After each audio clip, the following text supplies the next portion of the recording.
படிக்கிற பிள்ளைங்க எப்படி படிப்பீங்க? சூப்பரா படிக்க போறீங்க. இதுவரைக்கும் இல்லாத அளவுக்கு ஏறுமுகம் தான். இப்படியே ஒரு மாரி நான் படிச்சேன். ஆனா மார்க் வரல மார்க் துளாராசிக்கார பிள்ளைகளா இருந்தாலும் சரி, துளாராசிக்காரர்களுடைய குழந்தைகளா இருந்தாலும் அப்படியே இருக்கும். இதுல ஒரு கிளாரிட்டி கிடைக்கும். ஒரு தெளிவு கிடைக்கும்.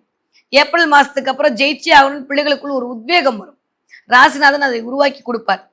அடுத்து 8ஆம் இடமா இருந்தா கூட ராசிநாதன் தன்னுடைய சொந்த வீட்டுக்கு போறாரு அப்படின்ற போது நிறைய நல்லவை எல்லாம் கூடி வரும். 7க்கு 2 தான் 8. அவர் படிக்கிற பிள்ளைங்களுக்கு நிறைய நல்லவை கிடைக்கும். நிறைய கூட்டு சேர்ந்து படிப்பீங்க. நிறைய ஃப்ரெண்ட்ஸோட உட்காந்து படிக்கிறது, ஃப்ரெண்ட்ஸ் ஐடியா கேட்டு படிக்கிறதுன்ற மாதிரி நல்லவை எல்லாம் தேடி வரப்போகுது.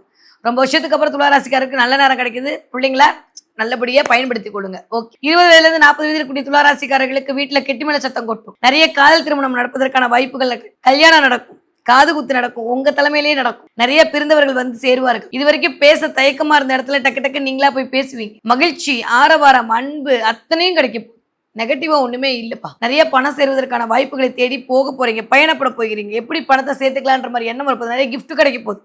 சூப்பரா இருக்கு துளாராசிக்காரர்களுக்கு. 40 வயதிலிருந்து 60 வயது இருக்கக்கூடிய துளாராசிக்காரர்களுக்கு எண்ணங்கள்லாம் மீடி வரும். எடுத்த காரியம் வெற்றி அடையும். உடல் ரீதியாக, மன ரீதியாக, பண ரீதியாக இந்த பிரச்சனை இருந்து வெளில வந்துருவீங்க. ஆரோக்கிய குறைபாடு இருந்த துளாராசிக்காரர்களுக்கு அதெல்லாம் சரியா போகுது. கண்ணு மட்டும் கொஞ்சம் பார்த்துக்கணும். கண்ணு, பல்லு மட்டும் கொஞ்சம் பார்த்துக்க வேண்டிய அவசியம் இருக்கு. அதை மட்டும் ஒரு தடவை போய் செக் பண்ணிட்டு வந்துட்டீங்கன்னா போதும்.